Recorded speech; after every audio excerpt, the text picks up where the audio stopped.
Hello, hi, and assalamu alaikum. Today we are going to talk about summary writing, and there are some instructions. We will talk about these things, and then we will move towards how to give a proper structure whenever you are writing the summary of an article, or it could be anything. सही है?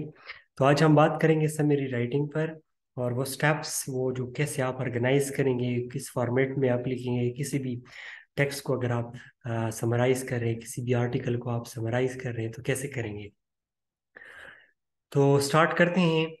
अ summary paragraph should be organise so that other can understand the source और evaluate your comprehension of it. याद रखिए कि हमने academic writing में भी ये पढ़ा है कि अगर आपकी जो राइटिंग होती है वो एक प्रॉपर सीक्वेंस में नहीं होती, प्रॉपर फॉर्मेट में नहीं होती, अगर ऑर्गेनाइज ना हो तो वो जो आइडिया होती है वो मिक्सअप मिंगल होती है। सही है?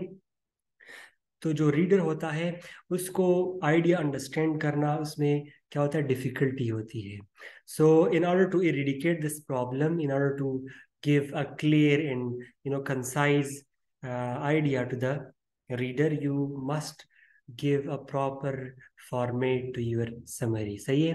तो आप कैसे देंगे, ये फॉर्मेट है और जो आज हम पढ़ेंगे इसी को मद्देनजर रखते हुए इसी को आप क्या करें, keeping in the mind, you will write the summary of any article. सही है? सो इंट्रोडक्शन, जो पहला जो पार्ट है समरी राइटिंग में, आप पहले इंट्रोडक्शन लिखेंगे समरी की। कैसे लिखेंगे? यूजुअली जो ये इंट्रोडक्शन होता है ये एक ही पैराग्राफ होता है। सही है? ये आपने माइंड में रखना है कि यूजुअली जो होता है कॉमनली हम इसी को एक पैराग्राफ ही रखते हैं।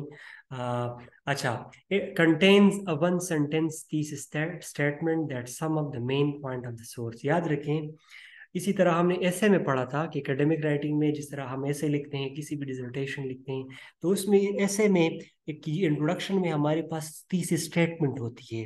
अब 30 स्टेटमेंट क्या होती है, जिस ये असल में वो स्टेटमेंट होती है जो जिससे हमें जो राइटर होते हैं या जो राइटर होती है, जो हमारे पास ऑथर होता है, वो अपनी पॉइंट ऑफ व्यू प्रेजेंट करता है कि उसका पॉइंट ऑफ व्यू क्या है। सही है? whether he is against that subject or whether he is supporting and endorsing that very subject। तो उससे आपको क्या होता है, वही अंदाजा लगता है कि यार इसकी पॉइंट ऑफ व्यू क्या होती है। तो तीसरी स्टेटमेंट जो होती है, याद रखिए आपने इंट्रोडक्शन में समरी में इसको इंक्लूड करना है। सही है? This statement is not your main point. याद रखें, ये आपका मेन पॉइंट नहीं होता, ये ऑथर का मेन पॉइंट होता है, उसकी पॉइंट ऑफ व्यू होती है। That's why you are including it in your summary. याद रखिए कि समरी में किसी भी हमारी अपनी जो ओपिनियंस होती है, हमारी अपनी जो इलस्ट्रेशंस होती है, हमारी अपनी जो हम सेंटिमेंट्स होती हैं, हम इसको अवॉइड करेंगे। सही है? हम जिस तरह राइटर ने एक चीज़ को जिस तरह लिखा हुआ है, जिस आइडिया में लिखा हुआ है, वही आइडिया को हम लेके आएंगे और अपने अल्फाज में लिखेंगे। सिर्फ फ़र्क ये होगा कि अल्फाज जो होंगे वो हमारे होंगे। सही है? It is the main point of your source. अच्छा, याद रखें कि इस तरह मैंने आपको कहा कि तीस स्टेटमेंट आपका का पॉइंट ऑफ व्यू नहीं होता, बल्कि ये ऑथर का पॉइंट ऑफ व्यू होता है। तो आप क्या करते हैं, उसी ऑथर की पॉइंट ऑफ व्यू को ले लेते हैं और उसको सिर्फ पैराफ्रेज करते हैं और सब में क्या करते हैं, इंक्लूड कर देते हैं। तो ये आपकी पॉइंट ऑफ व्यू नहीं होती, बल्कि आपकी जिस सोर्स को आप क्या करते हैं, समराइज करते हैं, उस सोर्स की उस टेक्स्ट की क्या है, कि ऑथर की पॉइंट ऑफ व्यू है। यूजुअली तो you have to write the statement rather than quote it from the source text. याद रखिए आप इसको क्या करते हैं, दिस हम समरी लिखते हैं, समरी में हम क्या करते हैं, पैराफ्रेजिंग करते हैं। सही है? आप उसको कोट नहीं करते, बल्कि you right it in your own words। It is one sentence summary of the entire text that you इसे summarize। अच्छा, याद रखें समराइज, याद रखें कि ये जो आपका स्टेटमेंट होता है, वन सेंटेंस जो समरी होती है, याद रखें कि अगर आपने इसको में जो अपनी समरी है इसमें थीसिस को इंक्लूड किया हुआ है, थीसिस स्टेटमेंट को, तो ऑटोमेटिकली द एंटायर जो सब्जेक्ट होगी, एंटायर जो समरी होगी, वो बिल्कुल क्या होगी, एक्यूरेट होगी, अप्रोप्रिएट होगी। सही है? लेकिन अगर आपने इसको मिस किया है तो कुछ ना कुछ कंफ्यूजन, कुछ ना कुछ तो रह गया होगा। तो इसलिए फिर उस समरी को हम स्टैंडर्ड समरी या जो अप्रोप्रिएट और इफेक्टिव समरी नहीं कहते। सही है?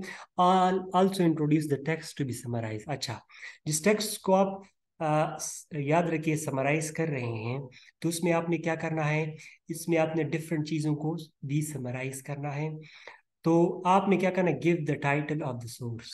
अच्छा, पहले आपने क्या करना है, आप किसी भी जो टेक्स्ट है उसको समराइज कर रहे हैं तो आपने इंट्रोडक्शन ही में आपकी जो समरी होती है उसकी इंट्रोडक्शन में तो आपकी एक तीसरी स्टेटमेंट आएगी, दूसरी आपकी जो जिस सोर्स को आप क्या कर रहे हैं, समराइज कर रहे हैं, तो उसकी टाइटल आएगी। सही है, following the citation guidelines of whatever style sheet you are using। सही है, provide the name of the author of the source। अच्छा, इसी तरह इंट्रोडक्शन में जो आप समरी लिख रहे हैं इसमें तो एक तीसरी स्टेटमेंट हो गई, फिर उसके बाद आपकी जो होगी वो सोर्स की जो टाइटल है उसको लेके आएंगे, उसको लिखेंगे provide the name of the author of the source, जिस ऑथर ने इसको लिखा हुआ है उसका नाम उसमें आपने अपनी समरी की इंट्रोडक्शन में लिखना है। सही है, sometimes also provide pertinent background information about the author of the source or about the text to be summarized। हाँ, बाज़ औक़ात आप ये भी कर सकते हैं कि आप कुछ बैकग्राउंड दे देते हैं टेक्स्ट के बारे में, उस ऑथर के बारे में, तो आप ये भी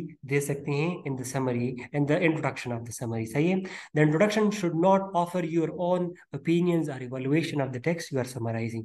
याद रखिए, मैंने आपको बार बार मैं कह रहा हूँ कि समरी जब आप लिखते हैं किसी भी टेक्स्ट की तो उसमें आप तीन चीजें फॉलो करते हैं, डिलीटिंग, इंक्लूडिंग एंड पैराफ्रेजिंग। सही है, आप जो एक्स्ट्रा इंफॉर्मेशन होती है उसको डिलीट करते हैं, आप जो आइडिया आप इंपॉर्टेंट होती हैं उसको आप इंक्लूड करते हैं और फिर उसी आइडिया को पैराफ्रेज करते हैं। इसके अलावा आप कुछ भी नहीं करते, मतलब आप अपनी ओपिनियंस को, अपनी जो इवैल्यूएशंस है, अपनी जो आपकी सेंटिमेंट्स है उसको आप प्रेजेंट नहीं करते। सही है, you are just doing some summarising the things, you are just paraphrasing the text. लेकिन आप क्या करते हैं इसमें, सिर्फ एंटायर टेक्स्ट को पैराफ्रेज नहीं करते बल्कि आप सर्टन जो इंपॉर्टेंट पॉइंट्स होते हैं उसको समराइज करते हैं। सही है, तो इंट्रोडक्शन में आपकी क्या क्या आ गई, तीसरी स्टेटमेंट। सही है, आपकी जो सोर्स की तीसरी स्टेटमेंट हो गई उसमें, फिर आपकी जो टाइटल है सोर्स की, आपकी जो आतर आतर का और सोर्स का नाम है आपने वही मेंशन करना है, और sometimes you can go for the background as well. सही है, background of the source and background of the author as well sometimes. सही है, the body of a summary. अच्छा, बॉडी में क्या होगा, इंट्रोडक्शन में आपने क्या किया, तीसरे स्टेटमेंट को लिखा, फिर आपने ऑथर का नाम, सोर्स का नाम, टाइटल लिख लिया और कुछ बैकग्राउंड दे दिया, फिर आप आते हैं समरी में कि जो मेन बॉडी होती है उसमें आप क्या प्रेजेंट करेंगे, क्या लिखेंगे, क्या नहीं लिखेंगे। This paraphrases and condenses the original piece. याद रखिए, समरी क्या होती है, 1/3 होती है मोस्टली, 1/4 कभी कभार वो आ जाता है, लेकिन 1/3 जो होती है। मिसाल, अगर एक समरी है, उस एक टेक्स्ट है, उसकी जो अल्फाज हैं, वर्ड्स हैं, वो 100 है तो आप उसको 33 में लिखेंगे, 1/3 में। सही है, तो इसी तरह याद रखिए समरी जब आप लिखते हैं तो automatically it will be shorter than the original text. ये ओरिजिनल टेक्स्ट से क्या होगा, शॉर्टर होगा, तो इसलिए हम कहते हैं कि ये कंडेंस होती, कंसाइज होती हैं। And your summary be sure that you include important data but omit minor points. अच्छा, क्या करते हैं, मैंने आपको बताया ना, आप तीन जो है चीजें करते हैं, इंक्लूडिंग, डिलीटिंग एंड पैराफ्रेजिंग। तो यहाँ पर एक काम जो आप करते हैं, you include the most important या द इंपॉर्टेंट डेटा। सही है, और बट ओमिट माइनर पॉइंट्स। तो आप यहाँ पे दूसरा काम क्या कर रहे हैं, डिलीटिंग कर रहे हैं या रिमूविंग कर रहे हैं, एक्सक्लूडिंग कर रहे हैं। जो आइडिया क्या है, माइनर है, जो इतनी इंपॉर्टेंट नहीं है, तो आप उसको क्या करते हैं, एक्सक्लूड करते हैं। इंक्लूड वन और more of the author's examples और इलस्ट्रेशंस। जो ऑथर की जो एग्जांपल्स होती हैं उसने बहुत सारे एग्जांपल, इलस्ट्रेशंस दिए होंगे, एक्सप्लेनेशंस दिए होंगे, तो आपने हर एक को इंक्लूड नहीं करना। जो मोस्ट इंपॉर्टेंट है, जो आप कहते हैं कि यार ये एग्जांपल मैंने इंक्लूड इसलिए करना है क्योंकि इससे जो है जो मेरी समरी में वो सम इफेक्टिव हो सकती है, अप्रोप्रिएट हो सकती है, तो आप इसको इंक्लूड कर सकते हैं। सही है, do not include your own ideas, illustration, metaphors, interpretations, look upon your self a summarising machine. You are simply repeating what the source text says in fewer words in your own words. But the fact that you are using your own words does not mean that you are including your own ideas. मैं बार बार आपको बता रहा हूँ, आप 3 काम करते हैं, including, excluding और पैराफ्रेजिंग, सही है। तो आप जो है अपनी इलस्ट्रेशन, अपनी आइडियाज, अपनी इंटरप्रिटेशन नहीं लेके आते, इंक्लूड नहीं करते, बल्कि समराइज जब आप करते हैं तो आप टेक्स्ट में इंपॉर्टेंट डेटा को देखते हैं और उसको क्या करते हैं, अपनी सिर्फ अल्फाज में लिखते हैं, और बाकी जो एक्स्ट्रा इन्फॉर्मेशन होती है या जो इंपॉर्टेंट नहीं होती उसको आप एक्सक्लूड करते हैं, सही है। अच्छा, इसी तरह आपने अपने इमोशंस, फीलिंग्स को भी जो अवॉइड करना है उसको इंक्लूड नहीं करना, सही है। सिर्फ आपकी एक चीज़ अथॉरिटी आपके पास है, सिलेक्शन ऑफ वर्ड्स। वर्ड्स जो आप सिलेक्शन करते हैं अपने अल्फाज में सिर्फ इसको लिखते हैं, सही है। There is customarily no conclusion to a summary, yes ऐसे। ये एमसीक्यूज बार बार रिपीटली आता है कि प्रेसे और समरी में फर्क क्या है। तो प्रेसे में कंक्लूजन होता है, लेकिन समरी में कंक्लूजन नहीं होता। जो कंक्लूडिंग पैराग्राफ होता है वो कभी भी समरी में नहीं होता, सही है। याद रखिए, एमसीक्यूज बार बार आता है, सही है। When you have summarise the source text, your summary is finish, do not add your own concluding paragraph unless instructed, सही है। अच्छा, बात देखिए, कंक्लूजन में हम क्या करते हैं, हम वाइंड अप करते हैं, वही रिस्टेट करते हैं। तो रिस्टेट ऑलरेडी आपने मेन बॉडी में इसको आइडिया को क्या किया, कंसाइजली प्रेजेंट किया हुआ है, जरूरत ही नहीं है। अगर आप रिकमेंडेशन तो आप दे ही नहीं सकते, सही है, सजेशन वगैरह, क्योंकि आपको ये इजाजत नहीं होती। अच्छा, अगर आपको किसी ने डिमांड आपसे की गई है तो फिर आप लिख सकते हैं, लेकिन जो कॉमनली जो समरी का लिखते हैं आप, उसमें आप कभी भी कंक्लूडिंग पैराग्राफ को इंक्लूड नहीं करते। Writing a summary, right in a direct objective style, use your own words, using your own words. याद रखें कि आपने डायरेक्टली, डायरेक्ट का मतलब है जब हम कहते हैं सब्जेक्टिव ओपिनियन, जिसी तरह डायरेक्ट मैनर में, उसी तरह जिस तरह उस बंदे ने लिखा हुआ है उसी तरह डायरेक्टली आपने क्या करना है, उसको अपने अल्फाज में लिखना है। ऑब्जेक्टिव स्टाइल का मतलब है कि आपने कभी भी अपनी ओपिनियंस को ऐड नहीं करना, सेंटिमेंट्स को ऐड नहीं करना, सब्जेक्टिव नहीं होना, सही है।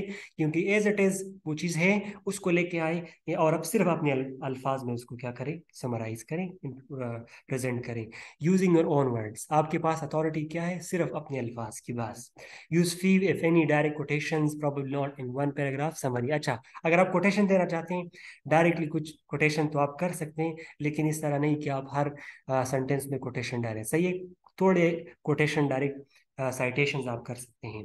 Begin with the reference to the writer, full name, year published and the title of the work, then state the writer's thesis. अच्छा, तो मैंने आपको बताया ना कि इंट्रोडक्शन जब आप लिखते हैं समरी में, तो आप जाते हैं, राइटर का नाम लिखते हैं, उसको रेफरेंस देते हैं, उसको जो ईयर ऑफ पब्लिकेशन होती है उस बुक की या उसकी जो सोर्स की होती है, सही है। अच्छा, फिर टाइटल ऑफ द वर्क होता है, सही है। तो आप ये बैकग्राउंड नॉलेज दे सकते हैं, और ये तो आपने इंक्लूड करना लाजमी है कि जो जिस साइट सोर्स को साइट कर रहे हैं उसका नाम, उसके ऑथर का नाम, सही है। Complete the summary by providing other key ideas. अच्छा, अदर की आइडियाज कैसे प्रोवाइड करेंगे, समरी को कैसे कंप्लीट करेंगे, show the reader how the main idea connect and relate to one another. अच्छा, याद रखें, ऐसा नहीं आपने इसी तरह आइडिया को प्रेजेंट करना है कि इसी तरह उसमें फ्लो भी हो, कोहेरेंस भी हो और कोहेजन भी हो, सही है। तो वो जो समरी होगी वो कंप्लीट होगी, सही है। अच्छा, do not include specific examples, illustrations और बैकग्राउंड सेक्शन। तो you should avoid these things. मैंने आपको कहा कि आप क्या करते हैं, आप एक्सक्लूडिंग, इंक्लूडिंग और पैराफ्रेजिंग। तो आप एग्जाम्पल, इलस्ट्रेशंस जो होती हैं उन चीज़ों को क्या करें, बैकग्राउंड सेक्शंस वगैरह जो होती हैं इसको आप एक्सक्लूड करते हैं, ये इंपॉर्टेंट नहीं होते। जो चीज़ें इंपॉर्टेंट होती है, हाँ, जो एग्जाम्पल्स इंपॉर्टेंट है, जो एक्सप्लेनेशन अगर इंपॉर्टेंट है, आप समझते हैं, तो फिर आप इंक्लूड कर सकते हैं। Combine main ideas into fewer sentences that were used in the original. याद रखिए कि जो ओरिजिनल टेक्स्ट है, सोर्स है, उसमें तो जो ज़्यादा अल्फाज में जो बहुत सारे सेंटेंसेस में एक्सप्लेनेशंस और example, facts and figures present किए होंगे, तो आपने ख्याल रखना है कि आपने उसी मेन आइडिया को क्या करना है, फ्यूअर सेंटेंसेस में अपनी समरी में प्रेजेंट करना है, सही है। अच्छा, keep the part of your summary in the same balance as you find in the original. अच्छा, आपने जो बैलेंस है उसको डिस्टोर्ट नहीं करना, सही है। जिस तरह ओरिजिनल टेक्स्ट में है उसी तरह आपने जो समरी है, आपकी समरी में है, उसमें आपने उसी तरह आपने पार्ट्स को क्या करना है, बैलेंस रखना है, सही है। इंट्रोडक्टरी पार्ट जिस तरह है, मिसाल के तौर पर मेन बॉडी जिस तरह है, आइडिया में जो इलस्ट्रेशन है वगैरह है, फैक्ट्स एंड फिगर, उसी तरह आपने बैलेंस रखना है। If the author devotes about 30% of the essay to one idea, that idea should get about 30% of your summary. मैंने आपको कहा ना कि अगर इंट्रोडक्शन में वो 30% मिसाल के तौर पर वो दे रहा है, या मेन बॉडी में कुछ फैक्ट्स एंड फिगर्स हैं जिसने वो 30% प्रेजेंट किए हैं, तो आपने भी इस बैलेंस को अपनी समरी में बरकरार रखना है। सही है। Select precise accurate verbs to show the author's relationship to the ideas. इसी तरह एज इट इज, जिस तरह अगर एक ऑथर है उसने एक टेक्स्ट पर एक आइडिया पर जोर दिया है, तो आप उसी तरह हाँ जो है वर्ब्स यूज करेंगे। सही है। क्योंकि इसी तरह फिर जो रीडर होता है आपको उसको पता चलता है कि यार उसकी स्टांस क्या है, जो आपकी सोर्स है, सोर्स का जो ऑथर है उसकी स्टांस क्या है। सही है। Write John's, like for example if you write John's argues, तो आप जब आर्गूमेंट प्रेजेंट करते हैं तो आप you can say John argues, John asserts. सही है। John believes. Do not use vague verbs that provide only a list of disconnected ideas. Do not write John talks about, John goes on to say. सही है। जहां पर उसने emphasis दी है तो as it is आप उस तरह वर्ब यूज करें। जहां जहां पर आपने उसने इस आर्गुमेंट प्रेजेंट किए तो आप इसी तरह जो वर्ब प्रेजेंट यूज करेंगे, तो ऑटोमेटिकली जो आपका रीडर होगा उसको अंडरस्टैंडिंग में कोई मसला नहीं होगा। सही है। अब आते हैं, do not make any judgement about the writer style और आइडियाज। तो मैंने आपको कहा ना, आप अपनी स्टेटमेंट, इलस्ट्रेशन, इंटरप्रिटेशन कुछ भी नहीं दे सकते। तो आपने किसी भी ऑथर, किसी भी जो स्टाइल वगैरह है उस पर क्या करते हैं, अपनी इवैल्यूएशन नहीं देनी। सही है। You should avoid your interpretations and personal opinions. Read the summary carefully and answer the following questions. आओ अच्छा, फिर जब once you go through with the summary, then you can go for these answering these questions. What do you like best about your piece summary? These are actually extra information. सही है। so हमने पढ़ा कि आप किसी भी article को जब समराइज, किसी भी सोर्स बुक वगैरह को समराइज करते हैं तो उसमें आप इंट्रोडक्शन को इंक्लूड करते हैं। इंट्रोडक्शन में क्या होता है, 30 स्टेटमेंट होती है, ऑथर की जो पॉइंट ऑफ व्यू होती है उसके इंक्लूड करते हैं, 1 सेंटेंस समरी होती है, याद रखिए। सही है। फिर आप जो है टाइटल देते हैं, फिर आप जो है उसमें सोर्स की जो बुक है, बुक की आर्टिकल है उसका नाम, ऑथर का नाम, और आप कुछ बैकग्राउंड भी दे सकते हैं। और मेन बॉडी में आप क्या करते हैं, सारी जो ओवरऑल मेन आइडिया होती है आपकी सोर्स की, वो यहाँ पे मेन बॉडी में आप क्या करते हैं, प्रेजेंट करते हैं। सही है। अच्छा, फिर कंक्लूजन नहीं होता, ये याद रखें, कभी भी समरी में कंक्लूडिंग पैराग्राफ नहीं होता। तो आज का हमारा टॉपिक था समरी राइटिंग। तो ये इंस्ट्रक्शंस थे, किसी भी अगर टेक्स्ट को, किसी भी आर्टिकल को आप क्या कर रहे हैं, समराइज करते हैं, तो this would be the way through which you can go for summarising that very text. सही है।